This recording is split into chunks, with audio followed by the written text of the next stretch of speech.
My name is Morgan Appel, Assistant Dean for Education and Community Outreach at the Division of Extended Studies at UC San Diego, and this is Creative Conversations. On behalf of all of us here, I would like to thank you for tuning in to what is sure to be an engaging look at creating capacity, goodwill, and social capital in a unique and creative approach to regional community development in Baja, California. In this episode, we will explore the ways in which a forward-thinking not-for-profit has served as a replicable framework for transformation in southeastern Tijuana. This organization, Fundación Tú Más Yo, or in English, the You Plus Me or the You and Me Foundation, not only offers a rallying point for educators, parents, residents, and others, including La Guardia Nacional, in building consensus around concerns in the community of Cañades del Florido, but also as a mechanism to create synergies around sustainable solutions.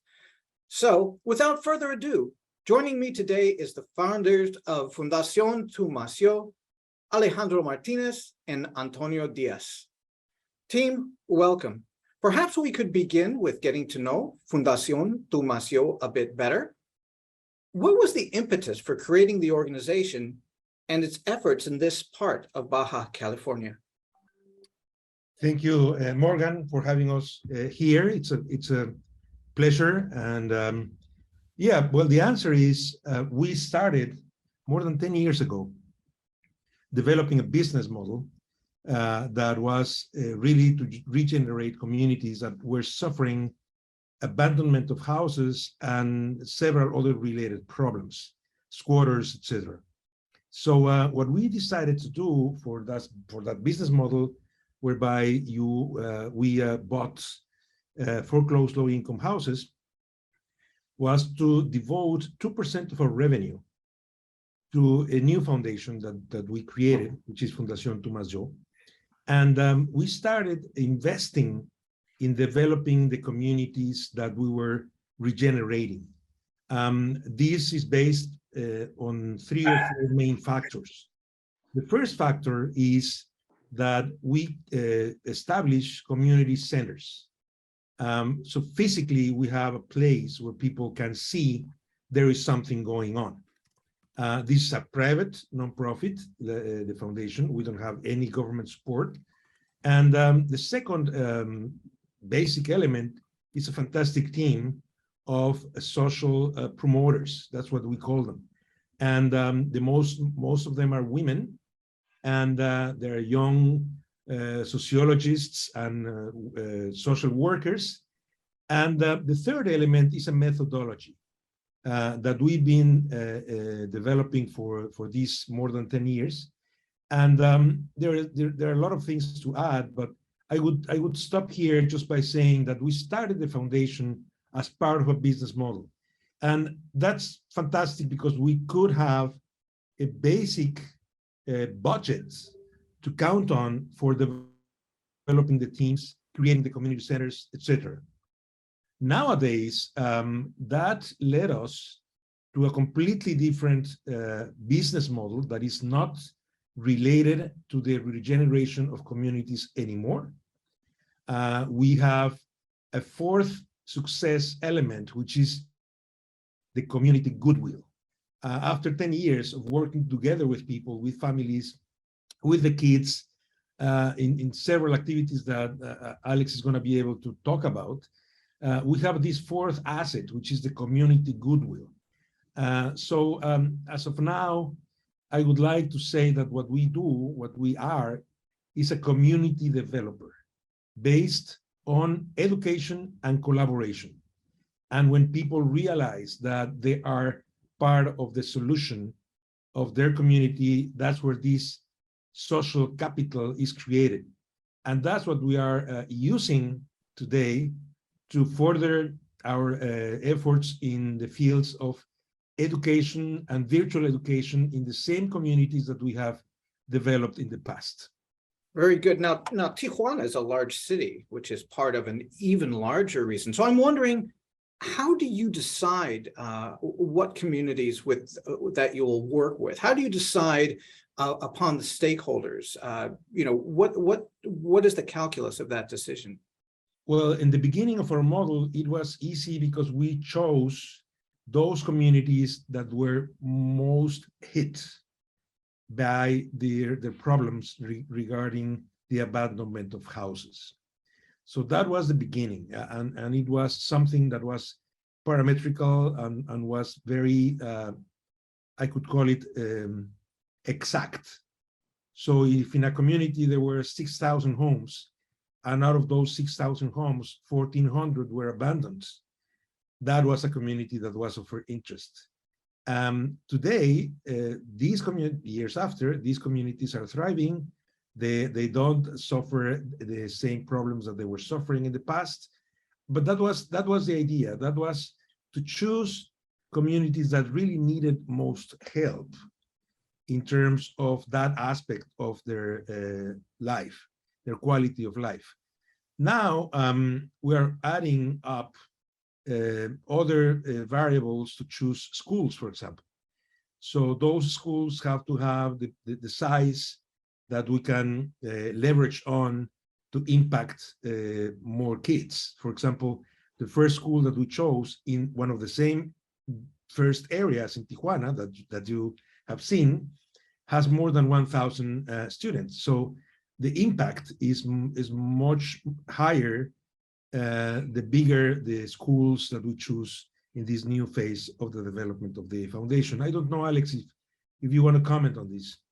Well, yes, of course. As you were telling at the beginning, the home abandonment was mainly the way we were thinking about some goals. But in the meantime, we find out that there was a social problem, a social issue. That was what I think opened our mind to see that we had to do something different on all these things. And the first one, as Antonio is telling you the story, is how do we start to work with this community? And we say we have to build trust. We have to build trust with the community. And I think that was a part of the first things we started to do and went to all these axles that Antonio was telling you. We find out that there was a lot of discomfort in these communities because what they were willing to have is someone that solves their problems. And then we started asking for participation. So I think that was a very important issue for our model, but that's where we started to build our own model, because we said, we need the people to participate. How can we make all these people participate? Well, we have to go through their main problems to start working with them. And I think that's more or less adds to what Antonio is telling you, because we started with very, very simple projects. Maybe we will go and collect the trash in certain place, or in certain areas, or we will go to a small common area. And now we're building this kind of project where we are working with 1,200 students, and we are starting to build all these, bringing technology, finding all these allies, and starting to grow with our stakeholders every time, because we are finding different groups that will be working together with us. So it's not so much, or at least not alone, building out social capital. It's also building out local capacity. It's building out local involvement. And I know that the foundation is actually located in the middle of the community as well. And in that way is proximate. So you don't have somebody coming in from the outside solving problems, but as you said, really creating a consensus around the issues to be addressed and addressing them together. Now, I know trust is essential. I know that building trust takes quite a while and can be lost very easily. So I'm wondering, how did you build out a greater sense of community in which you were a part? You mentioned starting out with some small projects and getting some wins initially. Did you run into any difficulties in the process? Yeah, well, I'd like to tell you, Morgan, about our first experience. We Please. set up the community center 10 years ago, and we invited house by house to an event on a Saturday morning. And we invited more than 500 people, and only 60 showed up. And we felt really sad, because we thought it was a failure to just have 60 people out of 500. What we didn't know at the time is that those 60 people were the 60 people that really counted, Mm. were the ones that had the energy to go to the community center to attend a meeting, and they remained silent for a couple of hours. So we spoke and explained and told them, and for a couple of hours, no one even raised a hand. So it was cold. It was cold as ice, because these people were expecting us to ask something from them. So they were curious, they were interested in their community, but they were afraid.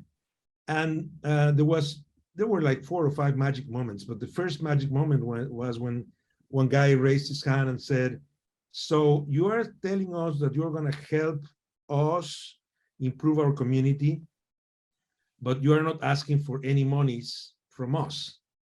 And we said, that's correct. We will ask for your participation. We will ask for your precious time and your involvement. So after that, the situation started changing, and we started getting some questions. And what we didn't know is that we were finding our model to find and develop change agents. So these were volunteers, these were people that were interested, but we had to convert them into change agents for their community. We had to convert them into a different kind of neighbor, which was interested in helping other people. And we had a final magic moment in that first meeting when a woman in her 50s stood up and said, well, guys, why don't we just start this coming Sunday and we do a first cleaning process in our main avenue? When we just start? And people started applauding, like, yeah, let's do it. And let's do it this Sunday. And we didn't know that, there were going to be like 40 people attending that cleaning brigade, that a good third of the community were going to be kids. These guys, the kids, have a completely different attitude towards fixing things. They know that they don't know that the older people think that there are no solutions. They actually bet for a solution.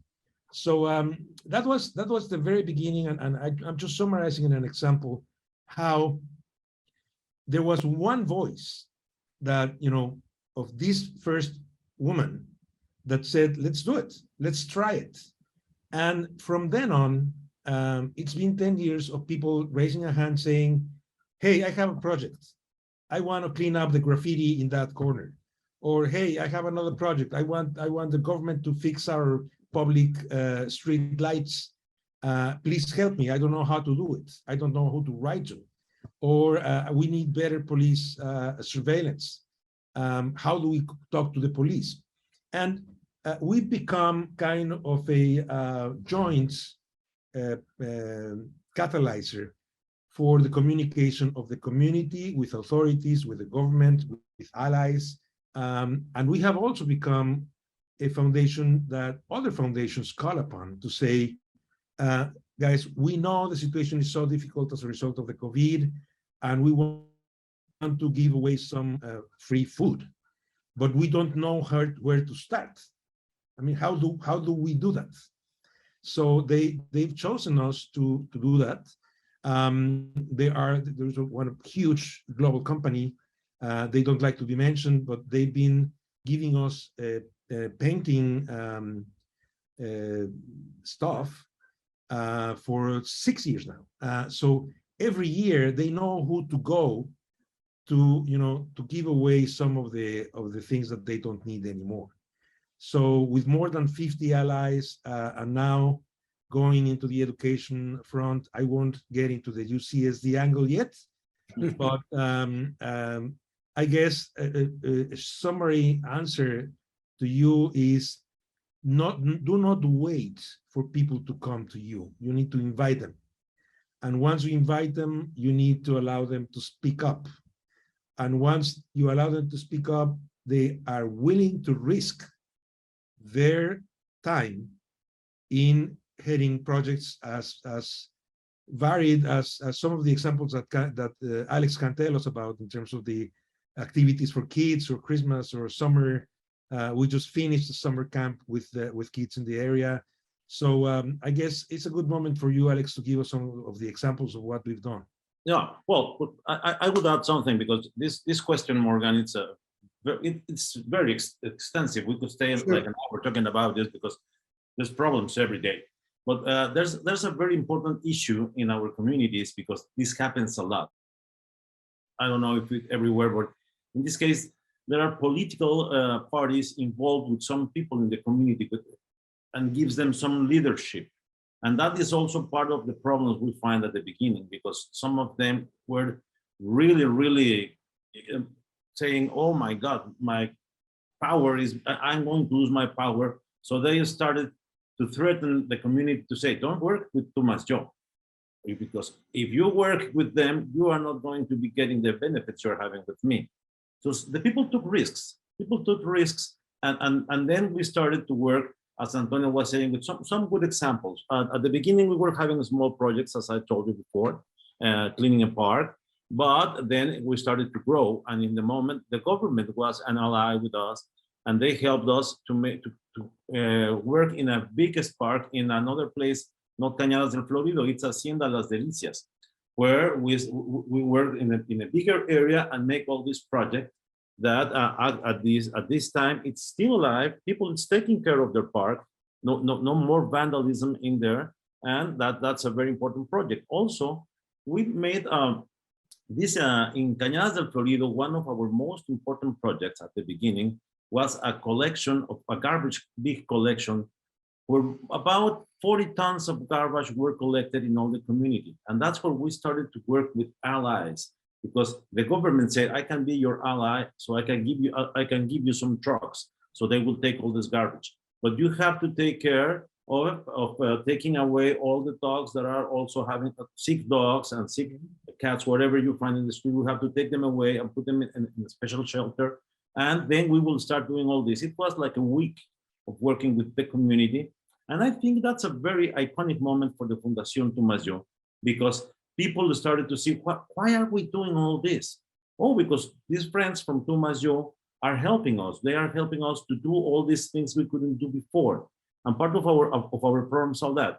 I can tell you a lot about our projects. We have had about 1,400 projects since Fundación Tú Más Yo started. And it's not only Tijuana.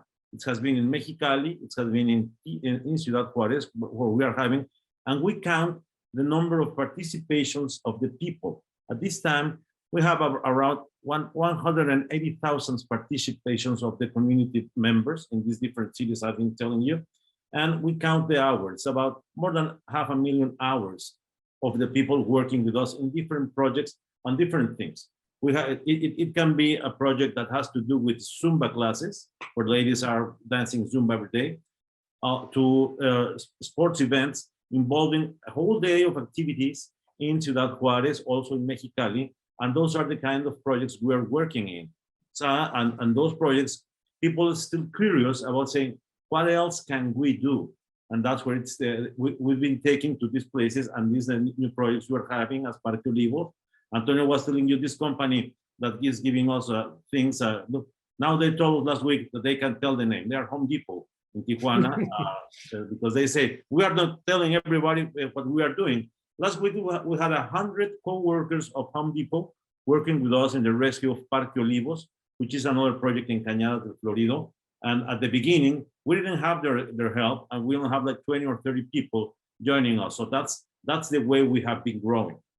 So what I find very interesting is you mentioned working in Juárez, you mentioned working in Mexicali, and your work in Tijuana, all of which are very different contexts, very different geographies. But it seems as though you have come upon not so much a formula, but a framework that really helps you find an entree into these communities.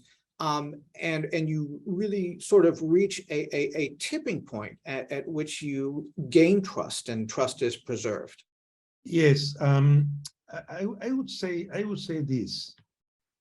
People are not used to people listening to their real needs and then doing something about it. We've come to a model where the politicians can promise and promise and promise, not deliver, and then we have the next one.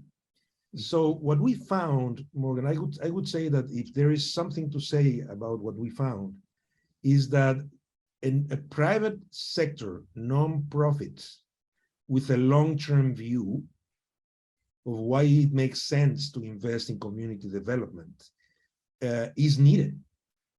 Is needed, and it's a swivel between the people, the society, and the government, because governments are short-term oriented. That's part of their essence, and that's why you can promise and not deliver.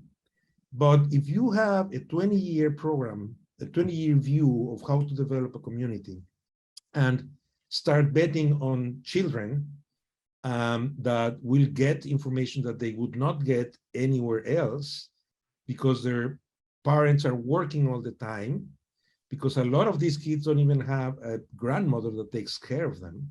So this new idea of having an investor in community development with a long-term view is something that we found by chance, right? We were not designed in laboratory as this third party that would be the glue between the communities, the government, and other allies.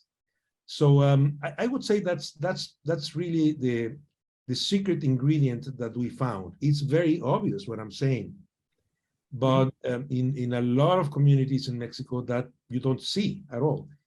While I know that in several communities in the US, you have that, and you also have some other, agents that are community developers. I mean, you can study in the US to do community development. So that's where we are very different in terms of our culture in Mexico and in the US, or Germany, or Switzerland. And that's what we found that can become a magnet for more people to help us or help us keeping doing the same. Yeah. So it's really sort of a combination of purpose and action. And it's really the action that maybe cultivates the goodwill and cultivates trust. So it's not just a matter of saying, we're going to do this and we're going to do this, but it's really actually doing it hand in hand with members of the community that allows you to go on to the next bigger, perhaps more complex project. Now, as a private entity, as a private nonprofit, you talk a lot about making an investment in communities. And I'm wondering, from your vantage point as founders and leaders of this organization, what is the return on the investment that you would hope to see? Well, it's been so far easy to calculate, because in our original model, as you learned a few minutes ago, we used to buy houses, to refurbish them and sell them. And I'll just give you a couple of numbers. When we started selling homes in this place in Cañadas del Florido, and I would just use that one example, at less than 300,000 pesos. That's $15,000 approximately. So that's the value of the houses as we sold them at the very beginning. Those same houses today are selling for $40,000. So people that invested in their own community, that worked in recovering public spaces, and people that actually was, betting on buying a house there, bought it for $15,000, and today is $40,000. So that's a huge return on investment for the community. So we're not measuring our return on our investment for our own earnings. So that took us to a different level in terms of saying, how are we going to be measuring the return of our investment now in the education field? And that's a different kind of animal, because the first conclusion that we reached was that we will have to wait, the same thing with the houses, 10 years to see what happened. 10 years to see the kids that were educated with our Avante seminars, where do they end up getting a job? So that's a challenge, and I think it's good for us to also recognize that the challenge of how to measure the return of our investment for this new phase is something that the only thing we know is that it's going to cost us some money. To measure the results is going to cost us some money. So that's why we need more allies, we need more funds, but that's precisely what we are doing now, diversifying our sources of long-term investment money. But I can imagine that you're seeing some other sort of immediate signs of return on investment, whether it's pride in a community, whether it's seeing members of the community working together. Are there, and I know that you've made an incredible investment in the local school, and I know that's something that we are going to be talking about in greater depth in an episode to come. But so you went from investment in real property now to making investments in education. I'm wondering how that came about. I'll tell you. We're in the middle of the pandemic, and we had to stop our community development physical activities. There was no way we were going to be gathering people in the streets. So we said, well, we have to move to the virtual world and do community development with the virtual tools. And this was a couple of years ago. And I started talking to the teams. We started talking to the team saying, so we're going to move to Zoom, and we're going to do some community development via computers or phones. And our social workers, I will never forget their face in the Zoom that we were having, because they were having this face like, Antonio, these people don't have computer. They don't have internet access. And they are not going to school. So that was kind of a, hit in the face. Like, here we are planning to do virtual education and virtual community development in communities that don't have the basic tools. So that's why we came up with this new program called Avante, which is going to be a subject of a further discussion. Avante in Spanish means access to the new virtual education tools. And we came up with the idea of providing three things. The first one was a computer. The second one was internet access. And the third one was basic tools to use the computer. So do not assume that if you give a computer, someone is going to use it for what it's worth. So we started with 30 kids in Tijuana. Then we started with another 30 kids in Mexicali. And then with that group, we started adding up some other tools to the basic ones that we were giving at the beginning. So that's the way we came up with a partnership to do STEAM education for the same kids. So they were graduating from basic tools to now understanding STEAM and the basic aspects of it. And then we now have 8 different tools that are not the subject of this conversation. But the answer to your question is, we came up with the virtual education idea because we found a huge problem.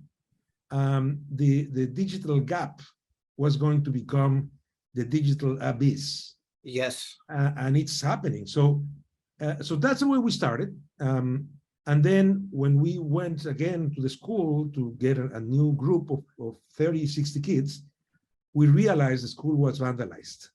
And that's what we said, well, if we go 60 by 60 kids, we're not going to have the same impact as if we focus on schools that are 1,000 students each.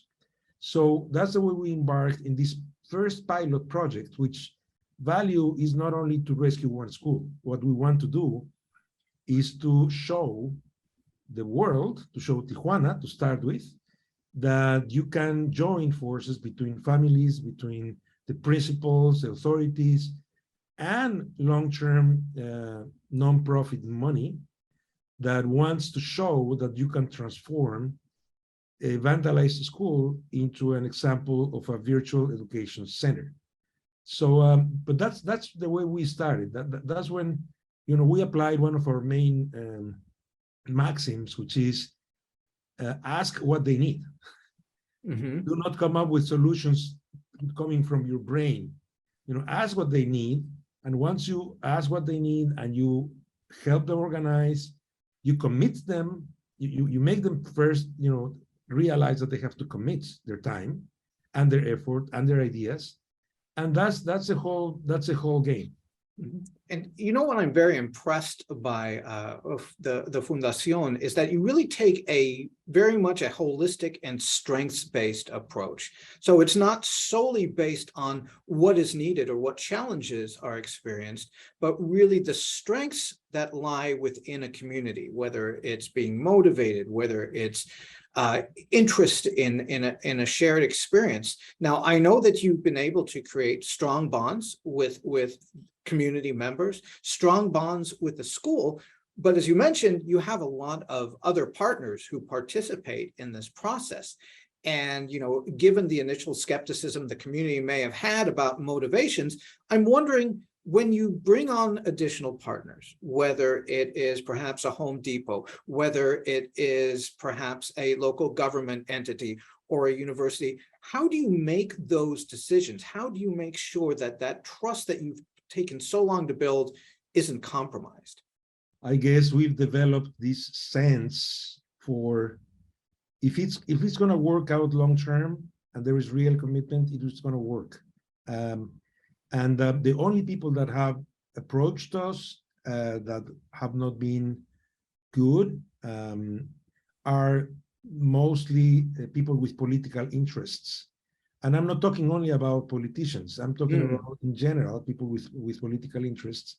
And it has taken us time and effort to stand up and say, we're not going to fall for that.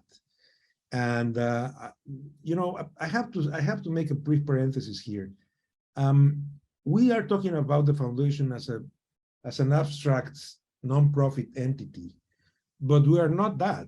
We are a team of committed people, mostly women, young women, that inspire trust, and they know how to do it, and they have the tools to do it. So I have to add this to the answer. It sounds like we are the foundation and we are the ones that are gaining trust, and we are not. In fact, it's the team of very committed, extremely purposeful women that are able to do this. So, and we learned that also at the very beginning, Alex. You may remember when we were saying, it's better if we hire women because men are not trustworthy in general. So I don't want to exaggerate the point because they are also very good men and excellent people that have excellent reputations. But I would probably simplify this by saying a good young woman with the right tools, the right look. You see in your eyes. You see in their eyes, and you know you can trust them.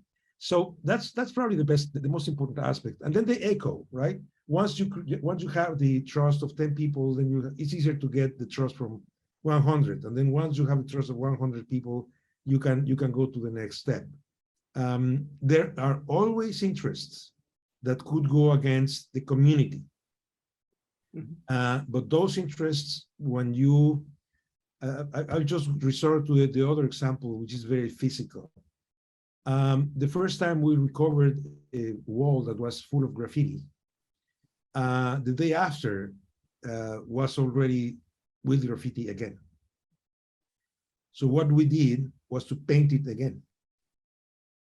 And then after 5 or 6 iterations, the graffiti people realized that we would be keeping painting the wall.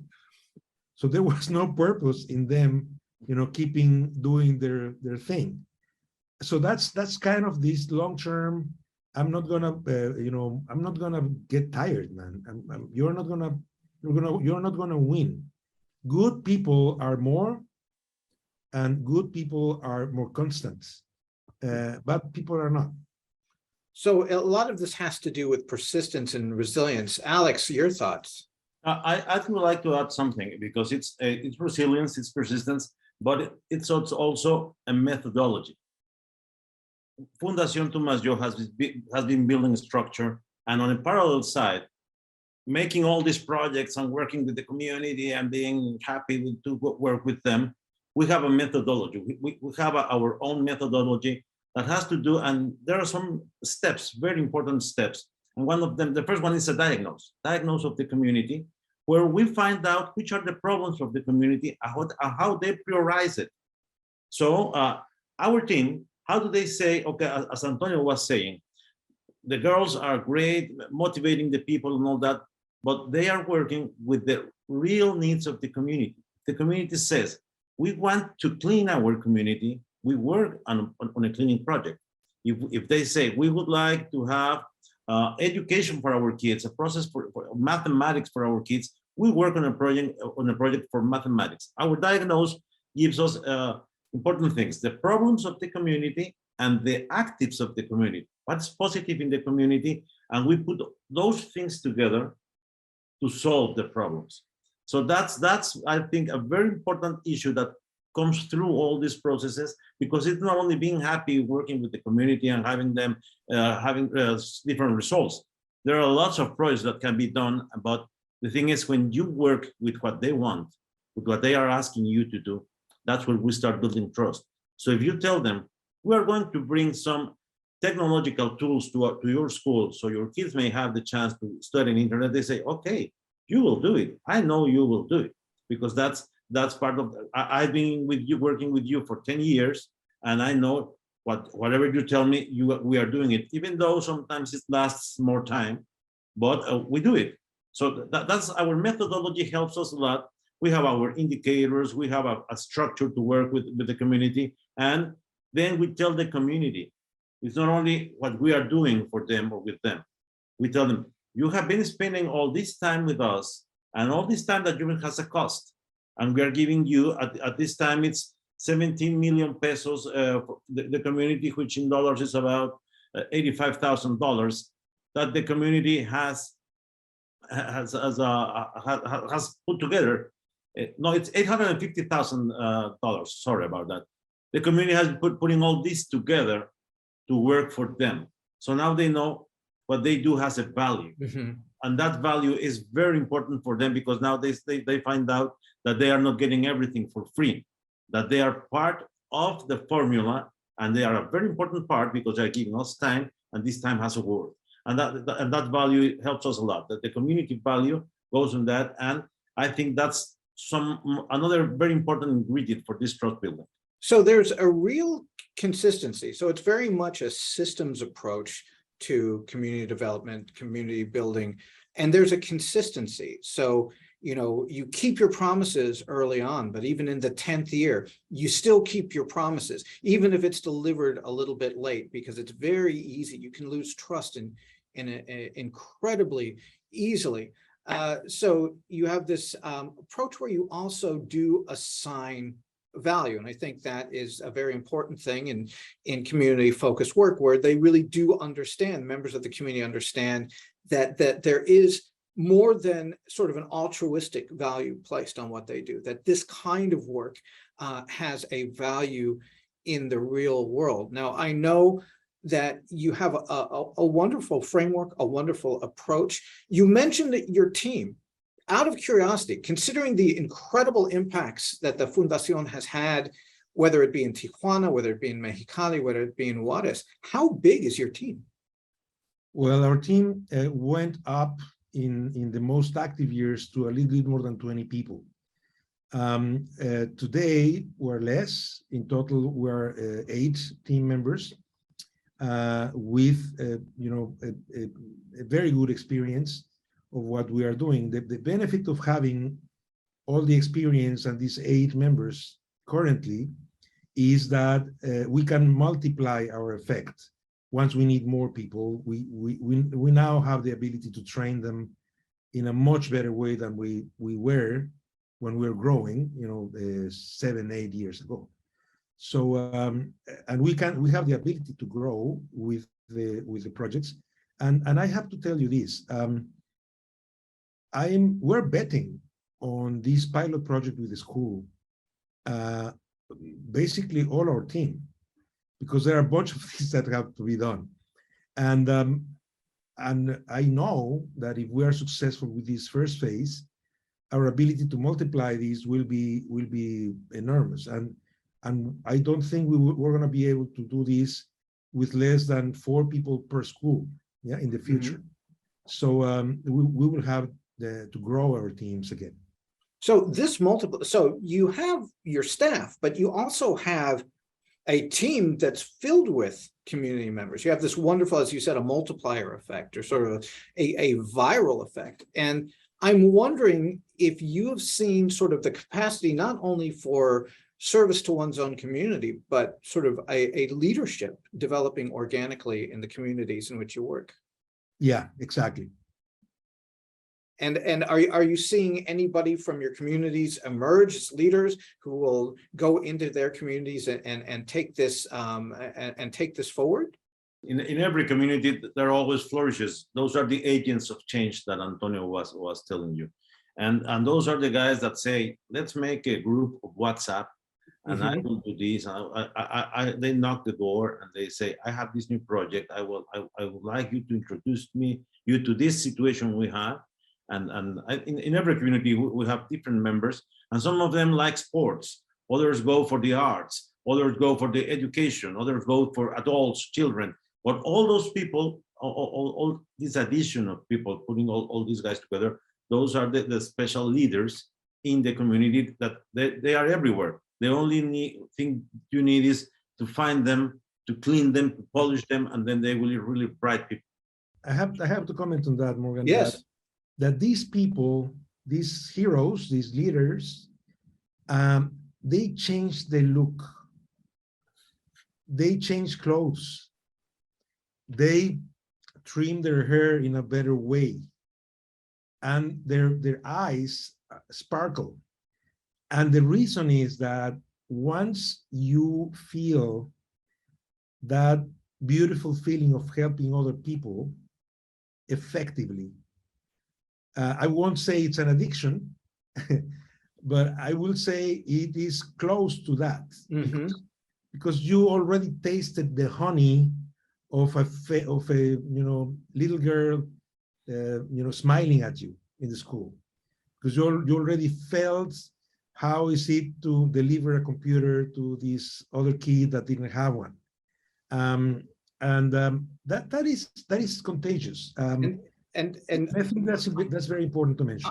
Antonio, it's absolutely true, and the neuroscience meets it out. We call it the neurobiology, the neurochemistry of persistence. There's a wonderful sort of cocktail of neurochemicals that come out of doing something that solves a problem, doing something that is successful. I digress a bit here, but this is to say that those that have the epiphany and really can take the torch forward I think it's quite an amazing thing, and perhaps an unintended consequence of the work you're doing there. So let me ask you this, broadly speaking, for you, for the staff, the broader team, what is next for Fundación Tú Más Yo? What we can see is, number one, we're changing our model from community development period to community development based on education and collaboration. That's a new mission statement. And what is next for the foundation is to diversify our allies first. We're doing actively a diversification of allies with people on a binational scale too, San Diego and Tijuana. We want to look for more help from San Diego. We have much higher incomes in San Diego. We have much more technology in San Diego. So one of the main things in our future is to think of San Diego as the source of our new allies. We are going to start a true alliance in the true world with junior achievements from San Diego. We closed a collaboration agreement, and we already have the first 400 kids that are going to have financial education in Tijuana by junior achievement in San Diego, for example. And this model is going to be a subject of other conversation, but in a nutshell, we're going to sell the financial education to higher income kids in a way that we can use the proceeds to subsidize or give or subsidize 100% of the cost of financial education for lower income kids. That's something that is new. We've never done it. We're going to start doing it in September. We already have 2 schools enrolled, and that's going to be, the beginning of thousands and thousands of kids that will pay for their financial education, that will subsidize the financial education of poor kids. The repeat model with the Cañadas de Florido school, that's also in the horizon. And what I hope is, the alliance with you guys, that is a fantastic opportunity. It has no limits. Will also enable us to look for more donors. I am a firm believer in having a very serious project that will have very serious money behind it. And I know we can find it, and we couldn't find it for our business model at the beginning because it was kind of a conflict of interest, right? How do I give you money if you're going to develop your business model? Now we don't have that problem. Now we are completely devoted to education, transparency, helping other people that are non-related to our business at all. And that's why what's next for us is to look for more sponsors, more donors that are interested in helping Tijuana to start with. And I know we're funding them in San Diego. Our team has excellent relationships with a lot of very serious people in San Diego, and that's what is enabling us to do that. And Alex, this strikes me as an extension of the model that you're already engaged in. It's just community building, perhaps of a different sort. Well, it's a community building, and I think it's citizenship building, because our model is taking us to that. We are trying to treat a school as a community, or the community as whatever, but the thing is to build citizenship and to recover some values that I think that they are not lost, but they have been losing lots of things. So that's one of our main goals, to build citizenship with all our procedures. You've had amazing momentum thus far, and the infrastructure that you've created, the framework that you created, seems to me to be very much transportable. And contexts in San Diego differ somewhat, although we really are very much a region where we share values, we share culture, we share language, we are socioeconomically intertwined. I am wondering, based on your experience, if we are looking at some aspiring social entrepreneurs in San Diego, or perhaps in Panama, or anywhere else, is there any advice that you might offer somebody who's just starting out on this journey? Any sage words of wisdom that we can pass along? I'll start. Be patient. Be patient. I would say that's, if I have to give one piece of advice, is be patient. And I could speak hours about this, but I think we have one set of values that I mentioned already briefly. Think long-term, and it goes hand in hand with being patient. And good intentions win all the battles. So, and those are the pieces of the equation that are part of the system, the systemic approach, but it's not written in a textbook, right? You have to keep going. And there's one phrase with this, I'll finish to let Alex give his own words. But this phrase is something that also summarizes the action aspect of it. And the phrase is one of my favorite, and it says, I believe what you are saying because I'm watching what you are doing. And that's beautiful, because you don't have to talk, you don't have to speak, you just have to do. And people will believe in you if your actions show that you have good intentions and you are not there to harm anybody. So action speaking louder than words. Alex, from your vantage point, any sage advice that you can pass along? Yes, for sure. I'd be glad. I will go especially with 2 words: do it, and it's like a good start. If you are seeing problems in your community, and this is not especially or private in Tijuana, it's everywhere. If you see the problems and you are not part of the solution, then you are part of the problem. Stay away from that comfort area where you are and start feeling uncomfortable and be part of it. Don't wait for someone else to do that. You have to be part of it. Participation is important. To give your ideas is important. To tell the truth about the problems you have in your community, it's very important. Communicate and participate.